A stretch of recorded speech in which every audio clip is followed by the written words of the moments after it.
22번째 시간입니다. 17장에 있는 그런 말씀을 통해서 함께 하려고 합니다.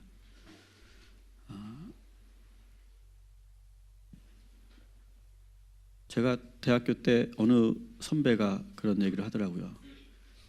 야, 인생 자체는 고야, 고. 그렇게 이야기를 하더라고요. 그때는 제가 잘 몰랐는데 살아보니까 알겠더라고요. 인생을 살면서 우리는 참 어려운 일들을 우리를 많이 만나죠. 근데 이 어려움, 이 인생의 어려움이라는 것을 경우에 따라서 우리는 다양하게 이름을 붙이는 것 같아요.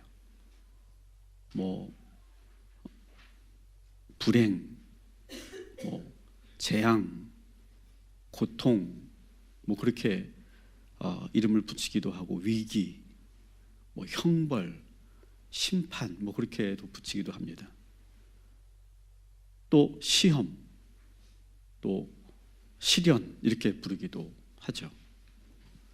근데 여러분, 이 우리 인생의 그 어려움을 우리가 겪을 때, 만날 때 그 어려움을 뭐라고 내가 규정하고 부르느냐에 따라서 대하는 태도가 달라져요. 그 바라보는, 나의 그 어려움을 바라보는 관점이 달라진다라고 하는 것을 우리가 알아야 됩니다. 우리가 인생을 잘 살아가는 비결이 있습니다. 그것은 좋은 일이 계속 일어나거나 내가 원하는 대로 일이 다 잘 되는 것, 그것이 인생이 잘 살아가는 것이 아니라 내 인생에 찾아오는 수많은 어려움들을 내가 어떻게 대처하느냐, 이것이 중요하죠. 저는 확신 있게 말할 수 있는 것은, 여러분, 소위 성공적이고 행복한 인생을 살았다 하는 사람들은요, 어떤 사람들이냐, 자기 인생을 자기가 원하는 대로 인생이 풀린 사람들이 아니라 자기에게 닥친 그 어려움을 잘 이겨낸 사람들이에요. 여러분의 인생 어떻습니까? 여러분의 인생은 좋은 일이 많습니까? 어려운 일이 많습니까?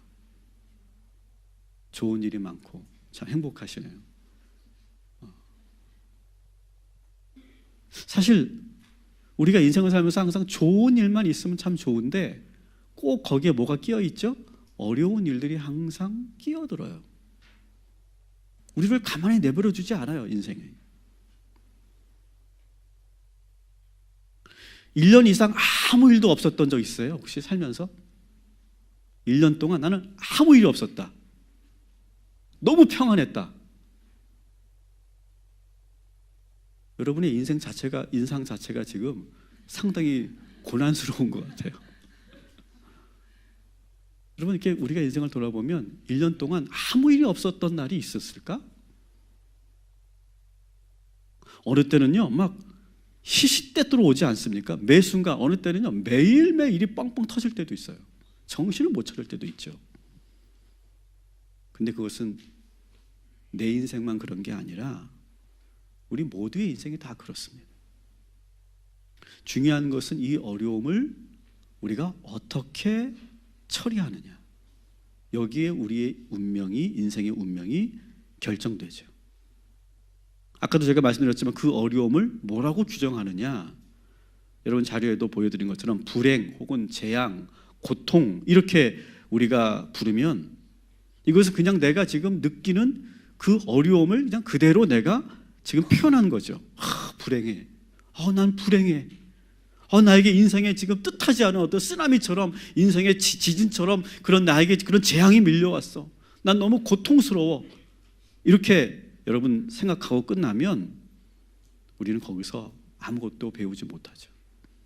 성경에 보면 예수님의 비유 중에 보면 그 종들 가운데 쫓김을 받은 그런 종들이 나오죠. 그죠? 근데 그 종들이 쫓겨나가면서 어떤 반응을 보입니까? 슬피 울며 이를 갈았다. 아니, 지들이 잘못해놓고 쫓겨나가고서는 슬피 울며 이를 갈았대요. 진짜 이 종들의 문제는 뭐예요? 지금 내가 왜 이런 일이 일어났는지, 내가 왜 주인에게 이렇게 쫓김을 당했는지를 모르고 있다는 거예요. 그리고 억울해하고 분해하고 두고 보자 딱 하면서 이를 보덕보덕 갈고 있더라는 거예요. 우리가 살면서 우리가 인생의 어려움을 만났을 때 그런 사람들이 참 많다는 거예요. 왜 나에게 이런 일이 일어나고, 하나님은 지금 뭐 하시는 것이고, 나는 왜 이렇게 되는 일이 하나도 없고, 나는 왜 이렇게 재수가 없는 놈인지, 그러면서 자꾸 남을 탓하고 그리고 분을 내기만 하지 그 문제를 어떻게 바라봐야 될지에 대해서는 전혀 생각지 못하는 그런 사람들이 있더라는 거예요. 여러분, 자꾸 우리가 어떤 그런 어려움과 불행과 고통 속에만 매몰되지 말고 그 안에서 새로운 것을 보게 되기를 주님의 이름으로 축원합니다. 그래서 어려움을 저는 신앙생활이 참 그런 거라고 생각하는데, 그 어려움을 어떻게 바라보느냐, 이거를 배우는 게 저는 신앙생활인 것 같아요. 근데 성경에서는 그 어려움을 가장 많이 쓰는 말이 뭐예요? 시험이다, 이렇게 말해요. 시험. 시험은 말 그대로 뭐예요? 문제를 푸는 거예요. 그래서 시험이라고 말하기도 하고 문제라고도 말해요. 어떤 어려움이 찾아오면 문제가 찾아왔다, 시험이 찾아왔다, 그렇게 말하잖아요. 그러니까 문제를 어려움이 생기면 해결해야 될 문제가 항상 뒤따르죠. 그리고 그 문제를 풀지 못하면 더 큰 어려움이 찾아오니까 이 문제를 반드시 풀어내야 돼요. 근데 그렇게 어떤 그런 어려움이 찾아왔을 때, 그 시험이 왔을 때 그 문제를 탁 풀면 어떻습니까? 다시 그 어려움이 안개처럼 싹 사라져버리고 그리고 다시 안정을 찾게 되죠. 우리는 문제를 푸는 과정을 시험이라고 불러요. 학교에서 우리 자녀들이, 우리 학생들이 문제를 푸는 것과 저는 똑같다고 생각해요. 여러분, 문제를 풀 때 학생들의 다양한 그런 학생들의 모습이 있죠. 어떤 학생은 시험지를 받자마자 그냥 책상에 엎드려 자는 그런 학생들이 있고, 또 어떤 학생들은 대충 툭툭툭툭툭 찍고 그리고 확 내버리고 5분 만에 내버리고 나가는 학생도 있고, 또 어떤 학생은 공부를 정말 많이 했어. 정말 많이 했는데 너무 긴장돼가지고 부들부들 떨다가 시험을 망친 그런 학생들도 있고, 어떤 학생들은 실력보다 운 좋게 좋은 그런 점수를 받았을 때가 있고, 어떤 학생들은 수학은 다 찍고 그리고 역사와 사회 과목만 90점 맞는 친구가 있고, 저를 얘기하는 거예요. 어떤 학생은 정말 열심히 풀었는데 이상하게 성적이 안 나오는 애들이 있어요. 그런 애들이 꼭 있죠. 정말 걔는 공부도 정말 열심히 하는 것 같아. 그리고 시험도 시험도 열심히 해. 근데 이상하게 얘는 성적이 안 나오는 애가 있더라고. 꼭 한 학년에 한 명씩은 꼭 있더라고요. 근데 정말 재수 없는 애들, 전 과목을 만점 맞는 애들, 나는 지금도 그런 애들은 좀 이해가 좀 안 돼요. 어떻게 공부를 하길래 그렇게 만점을 맞는지 이해가 안 돼요. 근데 가장 마음에 드는 친구는 뭡니까? 모든 문제에 최선을 다하는 친구들이에요. 문제를 쉽게 포기하지 않고 끝까지 매달리고 그 문제를 풀어보려고 애쓰는 그런 친구들이 있어요. 여러분, 인생의 문제도 마찬가지예요. 우리 인생에 주어진 이 문제를 쉽게 포기하지 않고 대충대충 풀지 않고 그 인생의 문제와 씨름해서 반드시 풀어내는 그런 저와 여러분이 되기를 주님의 이름으로 축원합니다. 저는 아마 여러분이 몇 번 이런 말씀을 드린 것 같은데 제가 다시 한번 반복합니다. 따라합시다. 모든 문제에는 답이 있다. 공부 못하는 애들은 모든 문제에 답이 안 보여. 근데 공부 잘하는 애들은 알아요. 이 문제에 답이 있다는 걸 알아요. 중요한 것은, 저는 인생의 문제는 꼭 A다 B다 그런 답이 정확하게 주어지는 건 아닌 것 같아요. 중요한 것은 문제를 대하는 태도인 것 같아요. 여러분, 절대로 여러분의 인생의 문제를 대충대충 풀지 말고 끝까지 붙잡고 씨름해서 어떤 답이든 만들어낼 수 있는 그런 근성이 있기를 주님의 이름으로 축원합니다. 그리고 따라합시다. 이 시험이 끝나면 한 단계 올라갑니다. 여러분, 시험이라는 게 그렇지 않아요? 시험을 치르면 반드시 한 학년 올라가요. 또 시험을 치르면 상급 학교로 올라가요. 시험을 많이 치르면 치를수록 어떻게 됩니까? 연봉이 올라가요. 이게 시험의 매력인 거예요. 저는 인생의 시험도 저는 마찬가지라고 생각해요. 여러분, 인생의 시험은 그냥 나를 괴롭히기 위해서 찾아오는 어떤 재앙이나 불행이 아니라 우리를 업그레이드 시키는, 우리를 성장시키는, 우리를 더 진보하게 만드는 인생에서는 없어서는 안 되는 좋은 과정인 줄 믿습니다. 그래서 여러분, 인생의 어려움이 찾아왔을 때 그것을 뭐라고 부르라고요? 시험이라고 부르라고요. 재수 없음, 불행 그렇게 말하지 말고, 고통 그 정도로 말하지 말고 시험이라고 부르라고요. 이 시험을 이기면 반드시 좋은 기회가 찾아온다. 그렇게 믿으시기 바랍니다. 그러면서 모든 문제에는 뭐가 있다? 답이 있다. 이 사실을 믿고 절대로 포기하지 말고 이 여러분의 인생에 지금 주어지는 문제와 씨름해서 그것을 풀 때 우리가 업그레이드 되고 성장하게 될 줄 믿습니다. 또 그 어려움을 시험이라고도 말하기도 하고 또 뭐라고도 말한다고요? 시련이라고도 말해요. 저는 사실 이 시련이라는 말이 더 좋아요. 이 시련을 보면 시험할 시, 그 다음에 단련할 련 이자예요. 그러니까 시험과 좀 비슷한 개념인데 좀 다르죠. 이 련자가 붙어서.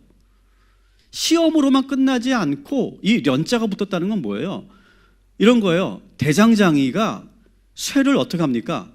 풀무불에 넣죠. 뜨거운 물, 몇 천도가 되는 불에 이 쇠를 넣지 않습니까? 그래서 그것을 뭘로 만들어요? 쇳물을 만들어요. 쇳물로. 그리고 쇳물을 이제 갖다 대고 이제 뭘로 합니까? 망치로 계속 두들기지 않습니까? 이 과정이에요. 이 과정. 이게 바로 시련이에요. 시련. 혹은 금이나 은 같은 경우는 뭐예요? 풀무불과 그러한 그 도가니에 그 은과 금을 넣고 녹여서 어떻게 합니까? 불순물을 제거하는 과정. 그죠? 그래서 뭐가 돼요? 정금이 된다고 그러죠. 정금. 99.9%의 정금을 만드는 과정. 이런 것들이 다 재련한다 이렇게 말하기도 하고 시련이라고 말하는 거예요. 철을 만들 때도 불순물이 들어가지 않은 좋은 쇳물을 만들고 거기에 아주 망치로 계속 두들기면 두들기수록 아주 단단하고 견고한 철이 만들어지죠. 인생의 어려움을 이러한 시련의 과정으로 보는 거, 저는 참 이게 의미 있다고 생각해요. 여러분, 인생에서 수많은 어려움을 겪고 산전, 수전, 공중전까지 다 치르면 우리는 새롭게 태어나죠. 물론 이렇게 감당할 수 없는 그런 시련을 만나면 때로는 이렇게 사람이 깨지기도 하고 인격이 깨지기도 하고 좀 이상하게 변하는 경우도 있지만 이 좋은 의미의 이 시련을 잘 견디면 사람이 아주 깊어지고 그리고 성숙한 사람이 되죠. 오래 두들겨서 만들어진 이 쇠는 쉽게 부러지지 않고 깨지지 않아요. 아주 강한 사람이 되죠. 오랜 시련을 받으면 우리 안에 있었던 불순물들이 다 제거가 되죠. 그래서 아주 순전하고 깨끗한 그런 사람으로 변합니다. 그래서 그런 시련을 만나면 우리 안에 있는 교만과 허영심과 모순덩어리와 위선과 체면과 그 자존심, 그런 상처, 그런 것들이 다 깎여나가요. 그런 것들이 다 추출돼요. 그래서 뜨거운 물에 내가 녹아서 걸러지면서 아주 순도 높은 정금이 되는 것처럼 우리가 그렇게 되죠. 저는 그런 의미에서 저는 우리 자녀들이 인생의 수많은 시련을 반드시 겪어야 된다고 믿습니다. 아멘을 안 하시네. 아멘 하시기 바랍니다. 아멘 하시기 바랍니다. 시련을 꼭 저는 겪어야 된다고 생각해요. 시련이 꼭 있어야 돼요. 여러분 다니엘과 그 세 친구가 어디에 들어갑니까? 풀무불에 들어가잖아요. 그 풀무불에 들어갔다 왔다 갔다 하는 그런 그 과정을 통해 이 친구들이, 이 다니엘과 세 친구들이 계속 새로워지잖아요. 그래서 저는 우리 청년들이 이 말을 별로 안 좋아하더라고요. 근데 저는 여전히 좀 나이든 기성세대여서 그런지 모르겠지만 저는 이 말을 좋아해요. 따라합시다. 1000번은 흔들려야 어른이 된다. 별로 청년들이 안 좋아하는 말이래요. 이게. 처음에는 청년 멘토 이렇게 불려가지고 이게 아주 많은 그런 강연도 이 작가가 하고 그랬는데 요즘에 청년들이 이 말을 되게 싫어한대요. 흔들리는 것 자체가 싫어서.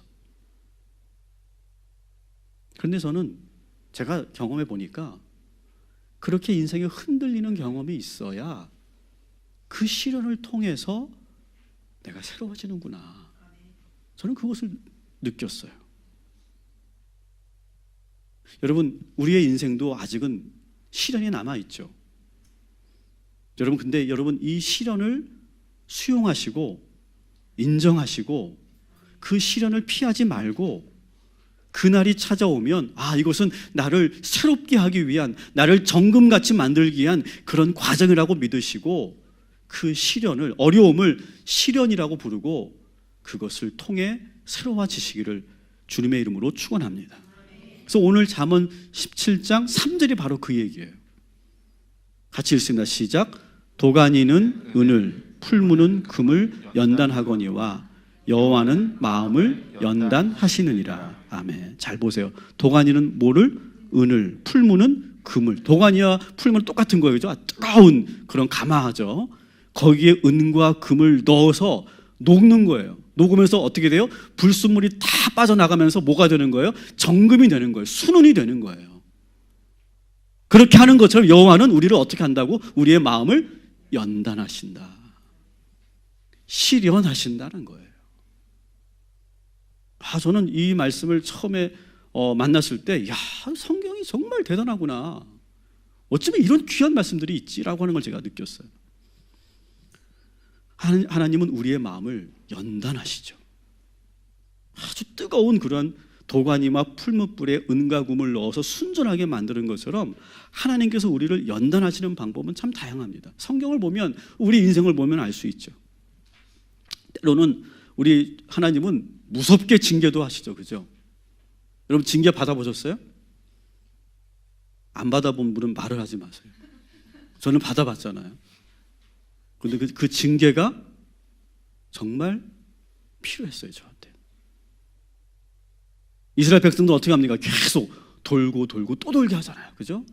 계속 광야에서 돌게 하시잖아요.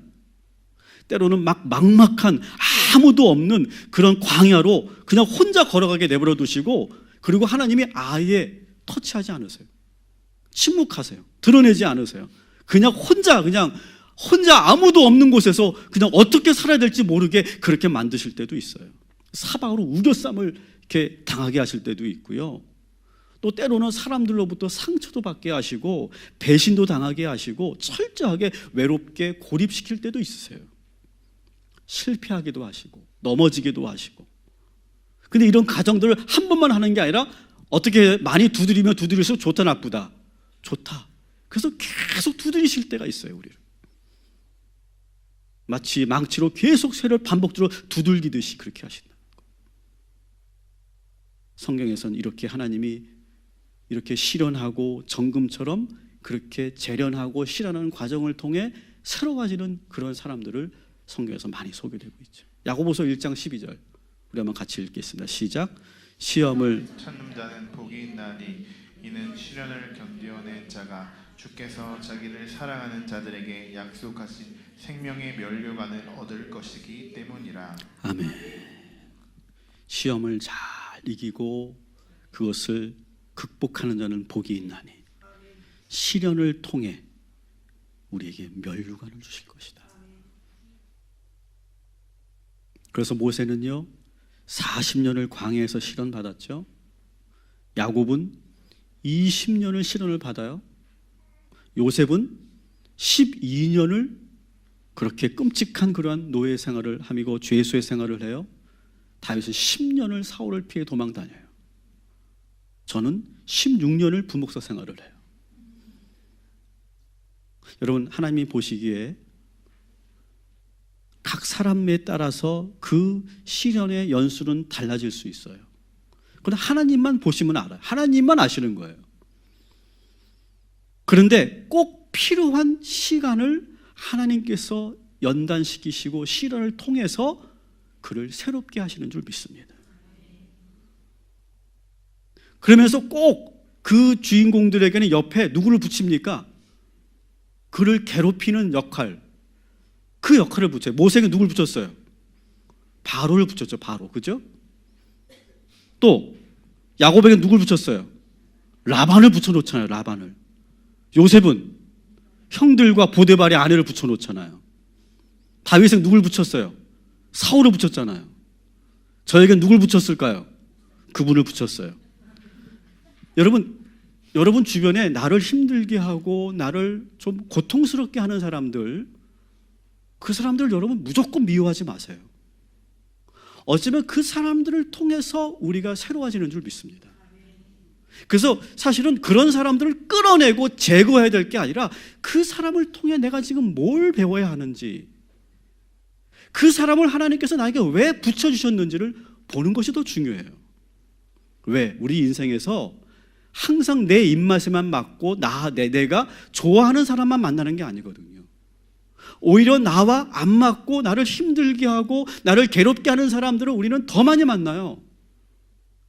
근데 자꾸 그런 사람들을 만나기 싫어서 내가 피해 다니다 보면 나는 점점 고립될 거예요. 오히려 그 사람들을 통해 내가 더 연단받고 시련받고 그러면서 우리가 더 정금처럼 더 성숙해지고 단단해지는 그런 사람들로 하나님께서 우리에게 붙여주신다. 그렇게 믿으시기를 바랍니다. 여러분, 우리 주변에서 달달하게 해주고 편안하게 해주고 사탕발림의 말을 많이 하는 사람만 우리 주변에 있으면 어떻게 될까요? 이빨 썩는 거예요. 썩는 거예요. 때로는 나를 긴장하게 하고 각성하게 하고 적절하게 나에게 어떤 그런 긴장감을 주는 그런 사람들이 우리에게 있는 것이 필요해요.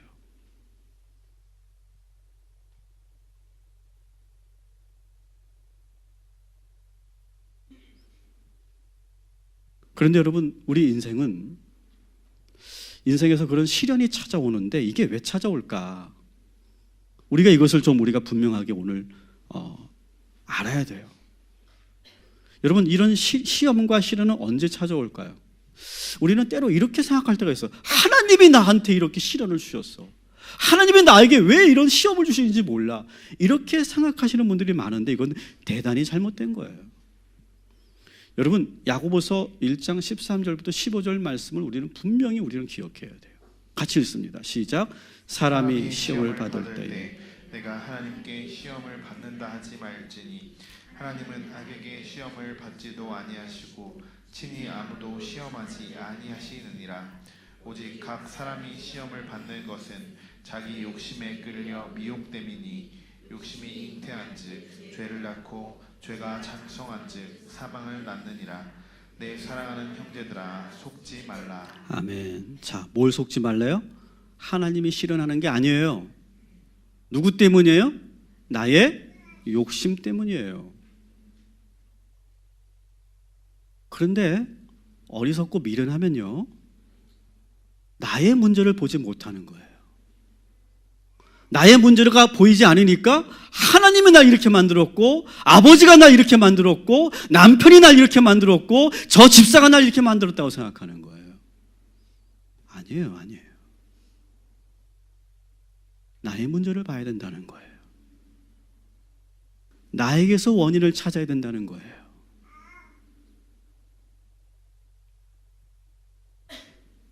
어떤 문제가 생기거나 관계가 불편해지거나 실패하게 되었을 때 우리는 반드시 내 안에서 원인을 찾고 그 안에서 답을 찾아야 될 줄 믿습니다. 그래서 내가 어려움을 만났을 때 남을 원망하고 남을 탓하고 남에게 책임을 전가하면 절대 문제가 해결이 안 돼요. 해보셨잖아요. 그렇게 해서 문제 해결되지 않아요. 더 화만 나죠. 더 내가 이를 갈죠. 근데 나에게서 문제를 찾으면 해결이 돼요. 왜? 나만 바꾸면 되니까. 전후서 7장 14절 같이 읽습니다. 시작. 형통한 날에는 기뻐하고 공고한 날에는 되돌아보아라. 아멘. 자, 공고한 날에는 뭐 하라고요? 되돌아보는 거예요. 내 자신을 되돌아보는 거예요. 여러분 이거 잘 꼭 하셔야 돼요. 지금 어려움이 있어, 시험이 있어, 환난이 있어, 자꾸 밖을 보지 마세요. 남을 보지 마세요. 나를 되돌아보는 거예요. 거기에 답이 있어요. 근데 되돌아보라고 해서 여러분 착각하면 안 되는 게 자책하라는 말이 아니에요, 여러분. 우리가 자꾸 어려움이 생기면 두 가지 잘못된 그런 양상을 보이는데, 어려움이 생기면 어떤 경우는 남을 탓할 때가 있고요. 또 반대로 어떻게 합니까? 자기를 자책할 때가 있어요. 바보 같은 놈. 왜 그렇게 했을까? 멍청한 놈. 나가 죽어, 찌질한 놈아. 막 그러면서 막 나를 막 공격합니다. 그럼 어떻게 될까요? 여러분, 이 문제를 푸는 주체는 결국 누구예요? 나예요, 나. 내가 이 문제를 풀어야 되잖아요. 근데 나는 계속 나에게 뭐라고 해? 바보 같은 놈, 멍청한 놈, 나가 뒤져. 네가 하는 짓이 항상 그렇지. 계속하면 어떻게 돼요? 힘이 생겨요, 안 생겨요? 안 생겨요. 문제를 풀 자신감이 생겨요, 안 생겨요? 절대 안 생겨요.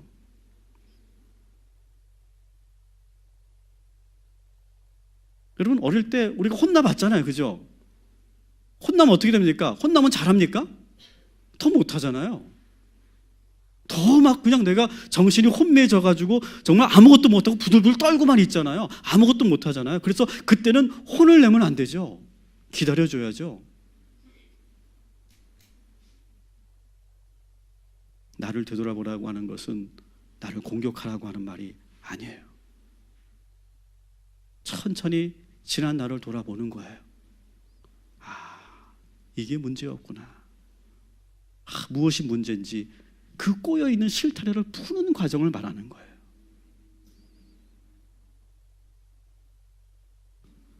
여러분에게 어떤 문제가 있다면 오늘 여러분 기도하시면서 여러분 자신을 잘 돌아보고 내 안에 있는 죄를 돌아보시기를 주님의 이름으로 축원합니다. 그리고 나서 하나님께 회개하시되 자책하지 마시기 바랍니다. 하나님은요, 회개하라고 하셨지 자책하라고 하지 않았어요. 또 우리에게 어려움이 찾아오는 이유는 미숙함 때문에 찾아와요. 이 잠언 17장은 우리가 인생을 살면서 여러 미숙한 그런 모습들을 우리에게 보여주고 있어요. 첫 번째는 계속 반복되는 건데 말에 대한 실수를 계속 반복하고 있다는 걸 여러분 아시죠?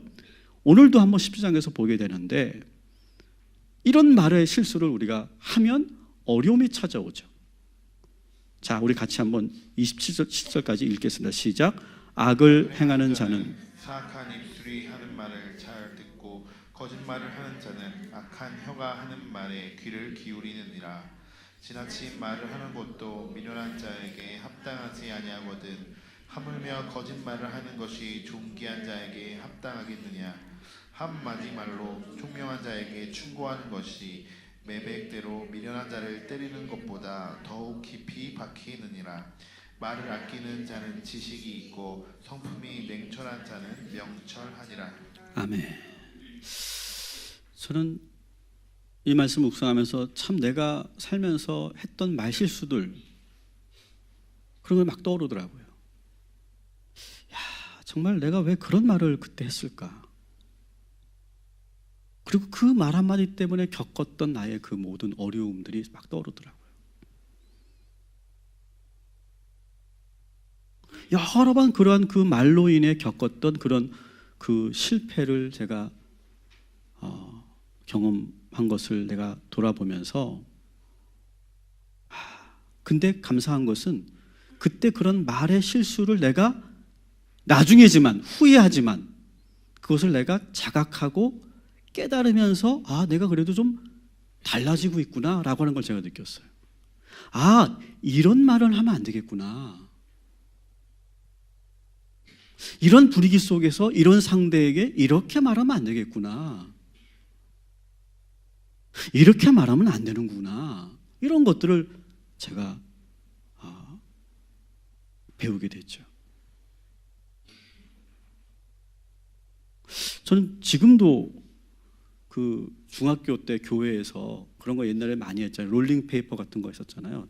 쭉 돌아가면서 이렇게 롤링페이퍼에서 뭐 이렇게 칭찬해주고 뭐 이렇게 좋은 말 많이 써주고 막 그렇게 하는데, 근데 저는 그때 제가 어땠냐면 나는 그렇게 막 이렇게 사탕 발린 말 그런 거 난 별로 안 좋아해. 나는 하고 싶은 말 할 거야. 그래서 막 그 롤링페이퍼 할 때 친구들에게 다 그런 말, 야 인생 그렇게 살지 마, 막 그렇게 말하고 너 거짓말 같은 거 하지 마 그렇게 말하고 했는데, 제가 지금도 정말 미안한데 미숙인데 우리 중등부 1년 후배인데 그 친구에게 너는 왜 옷을 이렇게 날라리 같이 입냐? 제가 그런 놈이었어요. 네.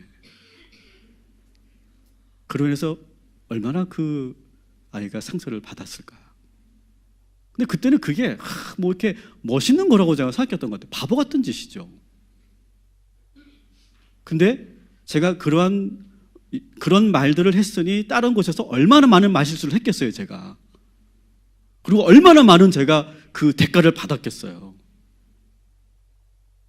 그러면서 제가 경험하는 거죠. 그런 말을 하면 안 되는 건데 내가 왜 바보같이 그런 말을 했을까. 지금도 기억 남잖아, 내가. 그 친구 만나면 내가 꼭 사과하고 싶어. 그 친구는 아마 까맣게 잊어먹었을 테지만.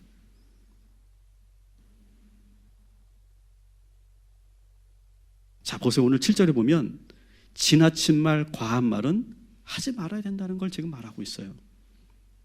그리고 거짓말은 어떻게? 반드시 들통난다. 그로 인해 정말 많은 것을 잃게 된다. 7절에 계속 그런 말을 하고 있어요.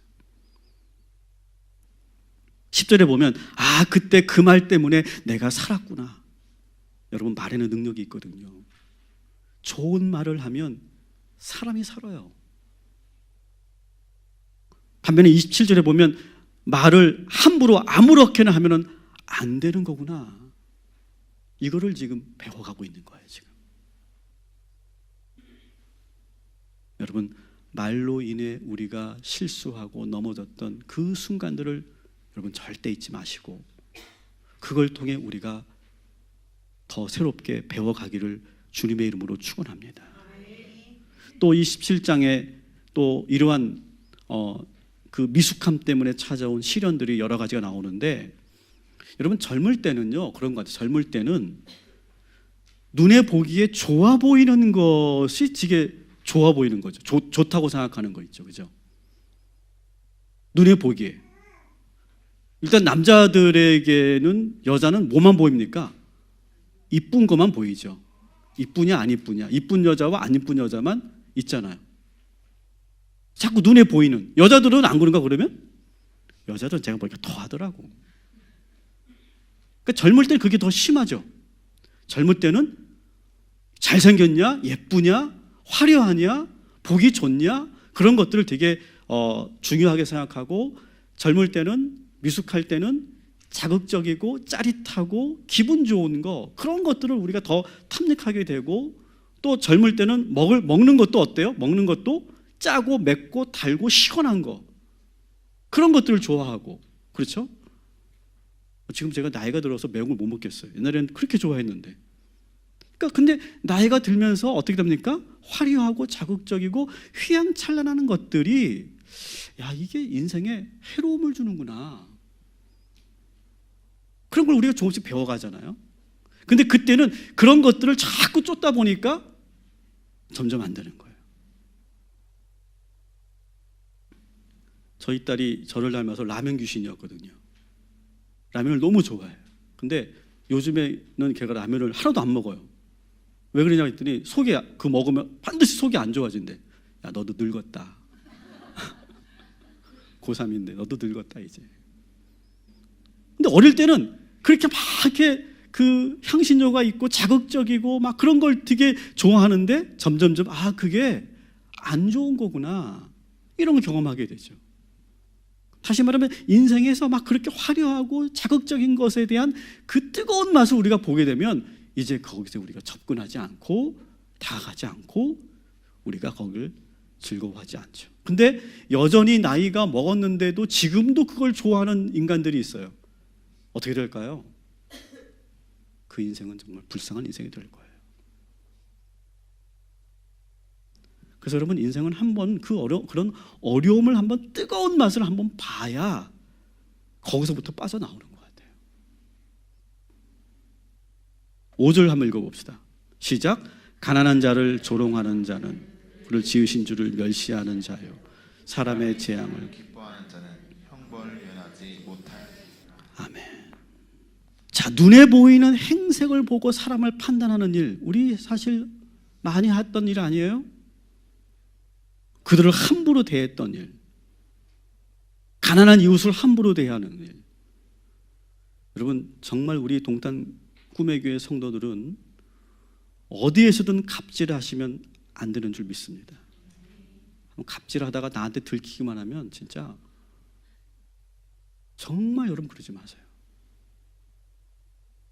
발레 파킹을 해드리는 분들에게든 어느 마트의 점원이든 어떤 분이든 우리가 정말 그분들을 함부로 할 그런 상대들이 아니잖아요.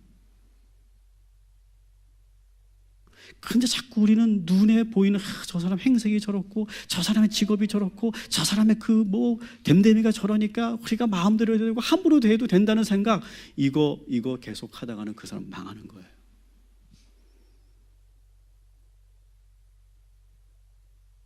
제가 이 말은 오늘 좀 소신 있게 해보려고 그래요. 어제가 세월호 5주기였어요.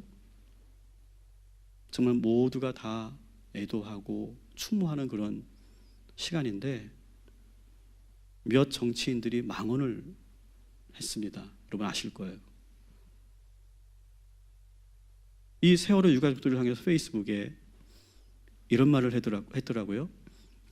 자식의 죽음에 대한 세간의 동병상련을 회쳐먹고 찜쪄먹고 그것도 모자라 뼈까지 발라먹고 진짜 징하게 헤쳐먹는다. 어떻게 이런 말을 하죠? 그것도 국회의원이라는 사람들이. 세월호 그만 좀 우려 먹으라 하세요. 죽은 애들이 불쌍하면 정말 이러면 안 되죠. 이제 정말 징글징글해요. 여러분, 누군가의 고통과 슬픔을 이렇게 저는 함부로 말할 수 있는 권한은 없다고 생각해요. 이것이 바로 5절에 있는 것처럼 사람의 재앙을 기뻐하는 일들이죠. 여러분, 절대로 나와 어떤 그런 이념이 다르고 생각이 다르다 할지라도 이런 표현들, 이런 말들을 우리가 서슴없이 하는 그런 사람들 되지 않기를 저는 여러분에 꼭 부탁을 드립니다.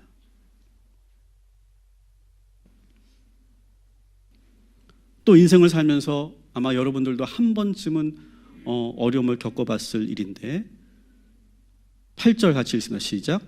뇌물은 그 임자가 보기에 보석 같은즉 그가 어디로 향하든지 형통하게 하느니라. 자, 이 말씀이 조금 이해가 안 되시죠? 그죠? 근데 표준 세번으로 보면 좀 이해가 되실 거예요. 읽어볼게요. 시작. 뇌물을 쓰는 사람의 눈에는 뇌물이 요술방망이처럼 보인다. 어디에 쓰든 안 되는 일이 없다. 여러분, 뇌물을 받는 것도 문제가 있지만 이렇게 뇌물을 써본 경험이 있는 사람들, 야, 이거 봐라, 돈이면 다 되네, 뇌물을 먹이면 안 되는 게 없네, 요술방망이네, 이렇게 생각하다가 망한다는 거죠.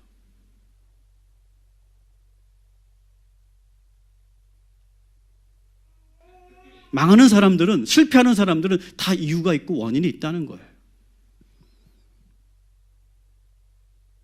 11절 읽어볼게요. 시작.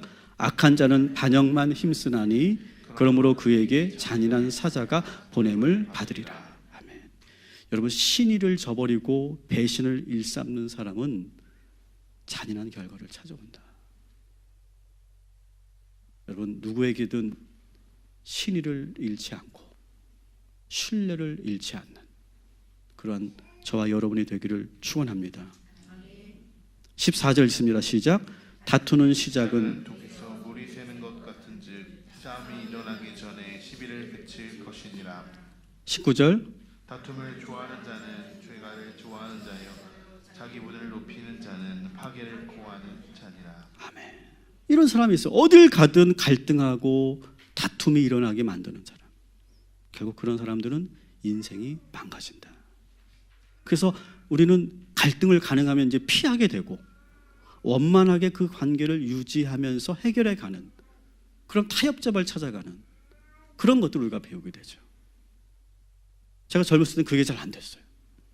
그냥 부딪히고 깨지고 막 끝까지 가고 막 그런 막 혈기가 있었는데 그렇게 하니까 점점 인생이 꼬이고 안 되더라고요.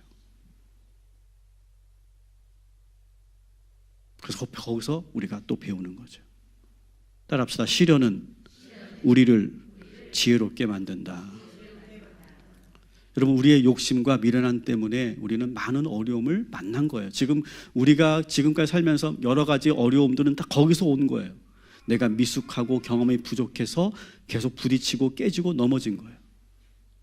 그런데 다행인 것은 이런 반복된 실수를 통해 우리는 조금씩 인생을 배워가고 있어요. 그래서 서서히 어렴풋이 인생은 어떻게 살아야 되는구나 라고 하는 것을 우리가 알게 되죠.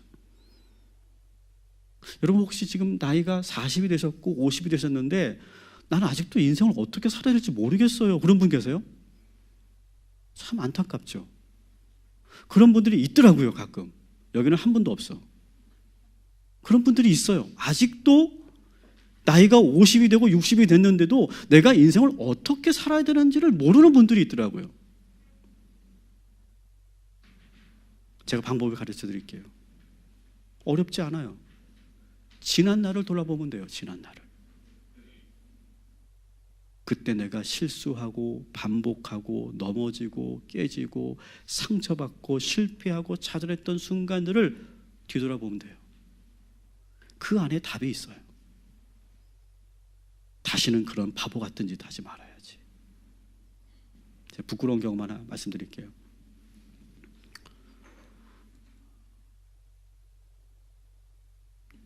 최근에 얼마 전에 어느 이 지역에 있는 목사님과 대화를 나눴는데 그 목사님 교회는 이제 새벽 예배를 안 하신다 이렇게 말씀하시더라고요. 그래서 그 이유를 쭉 설명하는데 저는 다 이해해요. 거기에 제가 정죄하거나 제가 거기에 어떤 판단을 하지 않습니다. 솔직히 순간 부럽기도 했어요.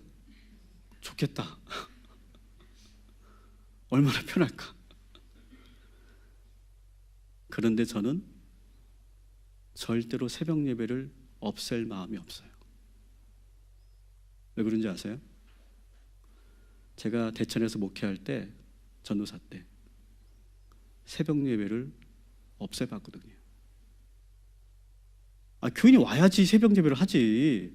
그러니까 변명을 하는 거야. 변명을 일단. 교인이 있어야 새벽 예배를 하지. 그러니까 처음에는 좀 하다가 새벽 예배를 그냥 하루 이틀 빼먹었어. 못 일어나고. 그러다가 그냥 흐지부지 돼서 새벽 예배를 안 했어요. 근데 저는 지금도 그걸 후회해요. 왜 그랬을까? 그러면서 제가 부목사 생활하면서 철저하게 새벽 기도 훈련을 제가 받고 새벽 예배를 왜 해야 되는지를 알게 됐어요. 교회에서 새벽 예배가 왜 있어야 되는지 제가 알게 됐어요. 그리고 저는 다시 처음에 단독 목회했을 때와 다르게 저는 두 번째 단독 목회를 하면서 지금 저는 철저하게 이 새벽 예배를 하고 있는 거예요. 물론 저는 여전히 늦게 자고 그리고 정말 피곤하지만 그때 내가 실수를 다시 하지 않기 위해서, 그때로 돌아가지 않기 위해서 저는 하는 거예요. 저는 지금 현재 제가 살아가는 모든 그런 원칙들과 일들은요, 다 지난날에 내가 실패했던 것을 겨울 삼아서 하고 있어요. 그때 내가 이렇게 해서 이렇게 무너졌지, 이렇게 실패했지, 이런 실수를 했지. 절대 그 길로 가지 말아야지. 절대 그렇게 되지 말아야지. 정신 똑바로 차려야지. 여러분, 지난날의 그 실패가 저는 저를 이렇게 만들어줬다고 생각해요. 여러분, 지혜는요, 책에서 배우는 게 아니에요. 경험에서 배워요. 특별히 실패의 경험, 좌절의 경험에서 저는 배운다고 저는 봐요. 여러분들의 인생에서 기억하고 싶지 않은 그런 실패와 좌절이 있다면 여러분 그것을 지우려고 하지 마시고 거기서 인생의 지혜를 배우시기를 주님의 이름으로 축원합니다. 절대 이 인생의 경험에서 배운 지혜는요, 대학 어디에서도, 하버드에서도 배울 수 없는 너무나 보석과 같은 그런 지혜들이에요. 그래서 오늘 17장에 보면 이 잠언의 이 지혜자가 자기가 인생을 살면서 경험을 통해 배운 지혜들을 우리에게 소개하고 있어요. 13절 읽어볼게요. 시작. 누구든지 악으로 선을 갚으면 악이 그 집을 떠나지 아니하리라. 아멘. 악으로 선을 갚으면 결국 망한다는 거죠. 이게 여러분 아주 단순한 그런 문구인 것 같지만 여기에는요, 이 지혜자의 수십 년 평생의 그런 인생의 경험을 통해 나온 지혜인 거예요. 18절 시작. 지혜 없는 자는 남의 손을 잡고 그 이웃 앞에서 보증이 되니라. 아멘. 이 지혜는 뭐예요? 보증 쓰면 망한다는 거예요. 여러분, 절대 보증 쓰지 마세요. 망한다는 거예요. 저는 그걸 봤잖아요. 우리 아버지를 통해서 보증 쓰셔서 망했잖아요. 우리 집이. 22절 같이 읽습니다. 시작. 마음의 즐거움은 양약이라도 심령의 근심은 뼈를 마르게 하느니라. 젊을 때는 좋은 옷 입고 좋은 차 타고 다니고 막 화려한 그런 집에서 살면 그게 행복한 것 같고 좋은 것 같지만 여러분, 우리가 나이 들면서 보니까 그런 좋은 집이나 좋은 옷이나 좋은 음식보다 더 좋은 게 뭐예요? 마음이 편한 거예요. 마음이 편한 거. 아, 마음이 편한 것이 진짜 행복이구나 라고 하는 것을 지금 이 지혜자가 깨닫게 된 거죠. 우리도 지금 그것을 동의하잖아요. 그래서 1절에 이렇게 나오죠. 시작. 마른 떡 한 조각만 있어도 화목하는 것이 제육이 집에 가득하고도 다투는 것보다 나으니라. 아멘. 형편없는 음식을 먹어도 서로가 사랑하고 화목하면 그게 진정한 행복이다. 또 하나의 지혜 17절 시작. 친구는 사랑이 끊어지지 아니하고 형제는 위급한 때를 위하여 낳느니라. 아멘. 제가 주일날도 말씀드렸죠. 여러분, 현재 주어져 있는 이 관계를 함부로 버리지 말아라. 지금 이 관계들을 여러분이 잘 보존해서 죽을 때까지 같이 가야 된다. 그래서 여러분 주변에 좋은 친구들이 많이 있고 좋은 형제들이, 좋은 친지들이 많이 있어야 된다. 근데 돈 때문에 부모와 자식 간의 관계가 끊어져 버리고 형제들과 원수가 돼버리고 얼마나 어리석은 짓인지 몰라요. 여러분. 12절에 재밌는 표현이 있어요. 같이 읽습니다. 차라리 새끼 빼앗긴 암콤을 만날지언정 미련한 일을 행하는 미련한 자를 만나지 말 것이니라. 아멘. 어떤 사람을 만나야 되는지 잘 분별하는 그런 지혜를 가져라는 거죠. 아마 여러분들도 그 정도의 이제는 사람을 보는 스킬 같은 게 있을 거예요.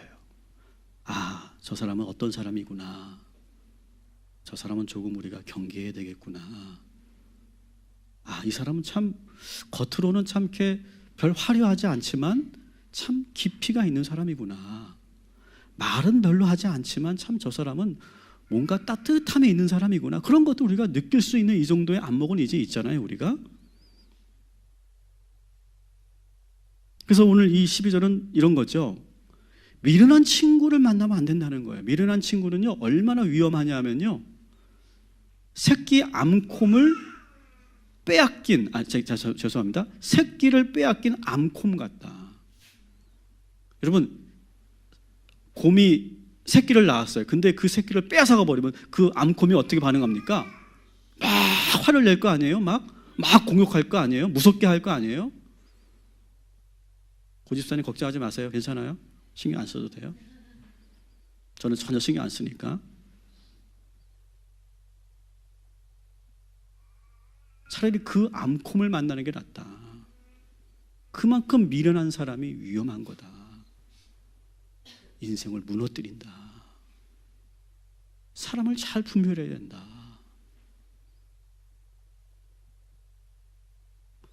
그러면서 마지막에 27절, 28절에 자기 인생에서 경험한 지혜를 또 얘기합니다. 시작.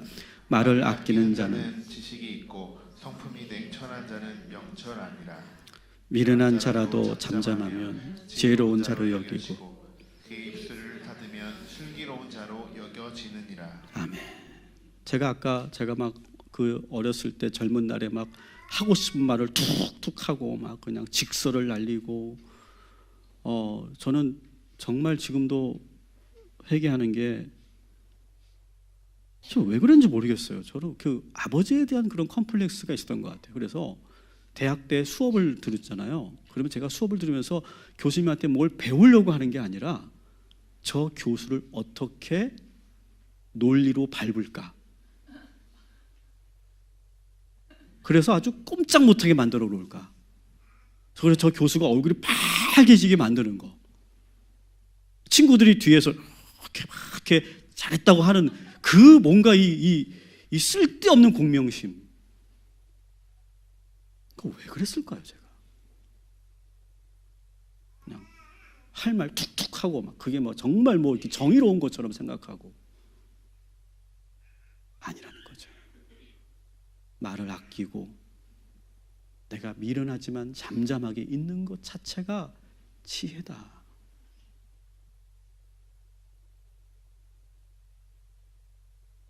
저는 이것을 수없이 실패하면서 실수하면서 거기에 많은 인생의 대가를 치르면서 저는 이 지혜를 제 것으로 저는 만들었다고 생각해요. 아마 여러분도 마찬가지일 거예요. 말씀을 마칩니다. 우리는 지금도 넘어지고 실수합니다.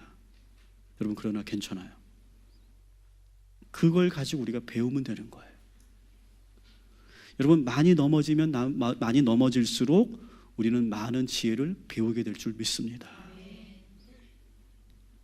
저는 그래서 하나님께서 우리 인생에게 참 많은 경험을 하게 하시잖아요, 지금. 그죠? 저는 참 많은 경험을 하나님께서 하게 하신 것 같아요. 참 많은 경험을 했어요. 참 많은 사람을 만나게 하셨어요, 저에게. 야, 이런 사람도 있구나. 이런 일도 내가 경험해보네. 야, 정말 이게 기가 막히고 황당하네. 막 그런 정말 그런 경험들을 다 하게 하시더니 결국 저를 어떻게 하셨느냐? 지혜롭게 하시더라는 거죠. 여러분도 마찬가지잖아요. 우리에게 많은 경험을 주신 하나님을 찬양하시고 그 경험을 통해 지혜를 주신 하나님을 찬양하시고 그러면서 우리가 풀어야 될 인생의 문제들을 잘 풀고 여러분의 그 인생의 시험을 잘 통과하고 시련을 통해 더욱 순전해지시기를 주님의 이름으로 축원합니다.